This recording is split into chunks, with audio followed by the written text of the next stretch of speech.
Chapter 20, The Absolute Safest Books You Can Travel Into.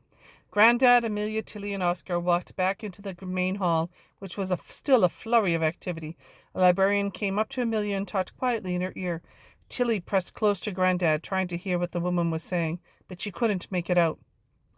"Thanks, Maddie," was all that Amelia said in response, and the other librarian peeled off from their group as Amelia led them into a grand staircase in the middle of one of the long halls. The steps were made of marble and had ornate copper banisters leading up all 5 floors. They trooped up several flights of steps and emerged on the 4th floor, which was lined with tall shelves of books.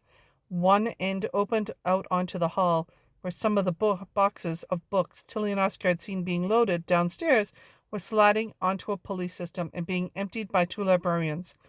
The other end was lined with mirrors, making the room look like it stretched out endlessly. There were several upright burgundy leather chairs surrounding an oval wooden table, which had a brass and green glass lamp at its center. A very neatly dressed man who wore his cardigan with a white shirt and a bow tie came to greet them.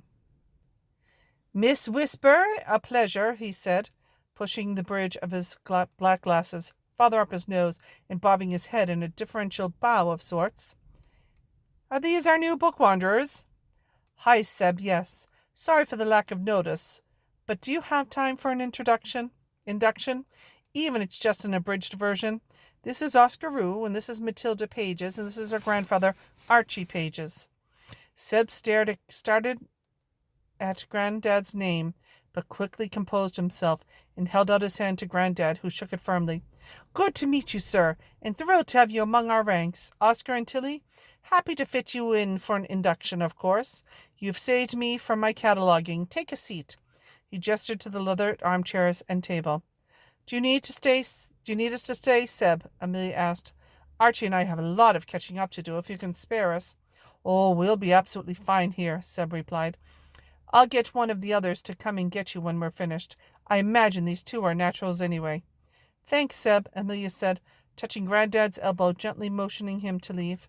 Tilly looked at him, feeling a little panicked by how quickly everything had escalated over the last few hours. "You're safe here, Tilly," Granddad reassured her. "Seb can come down and get me if you need anything at all, and I'll be downstairs in Amelia's office.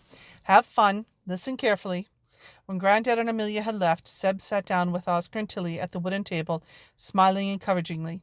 "So, when did you chaps first realize you could bookwander?" he asked, smoothing his cardigan down.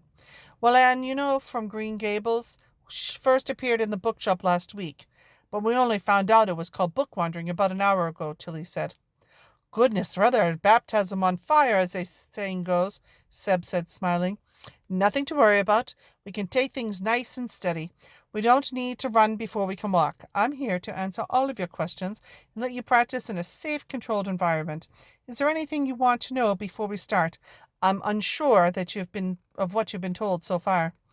Tilly and Oscar sat in stunned silence for a moment, wondering where to begin. "How come I never saw any characters in the real world, but I could follow Tilly into Anne of Green Gables?" Oscar asked. Seb looked startled. "You followed Tilly into a book? Are you sure? I've only ever heard of that happening once in a blue moon." "Yes, Anne took us both in at the same time, even though I couldn't see her in the shop, and we all appeared. Okay, actually, I've a new question." Oscar interrupted his own train of thought. "Are we talking about magic here?" Seb smiled again. "In short, yes. We are talking about book magic. Bookwandering is, at its core, the magic of books and imagination pushed to its limit, and then tipped over a little bit further. There are millions of readers across the world and throughout time who have loved books, who can vividly imagine their favorite scenes and characters, who have real and important relationships with books, but there are only a handful of us who can wander.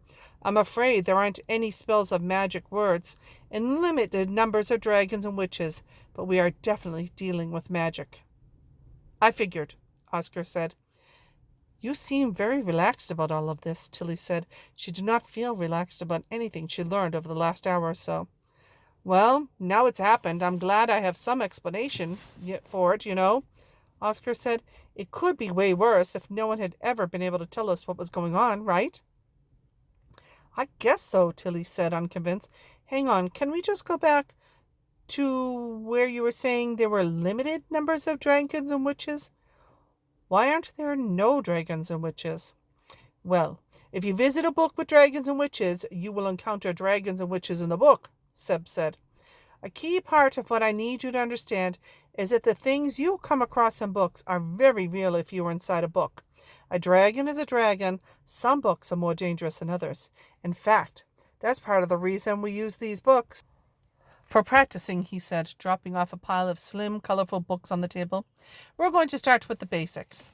It's vital you learn how to control when you bookwander and how you get in and out when you want. You should hear some of the ancient librarian stories about people getting stuck. He tailed off and swallowed awkwardly. But we have the archivists if things go really wrong. The archivists? Tilly repeated. They're sort of like the United Nations of bookwandering. Every country has its own underlibrary, but then above them, they're archivists. I've never seen them, and I believe the archive itself moves locations, but theoretically they are brought in if things get out of hand. Honestly, I sometimes wonder if they're a bit of an old wives' tale themselves. No one here has ever had to deal with them as far as I know anyways. He pushed the books towards them. Tilly picked one up. Things We Like, she read from the cover. Oscar picked up another book. Play with Us, he said. These look like books we had in primary school, the ones we learned to read from. That's exactly what they are, Seb said. These are the absolute safest books you can travel into. He took Play with Us from Oscar and handed it to Tilly. Okay, Tilly, you're going to go as far as your book wandering seems to be slightly more typical so far.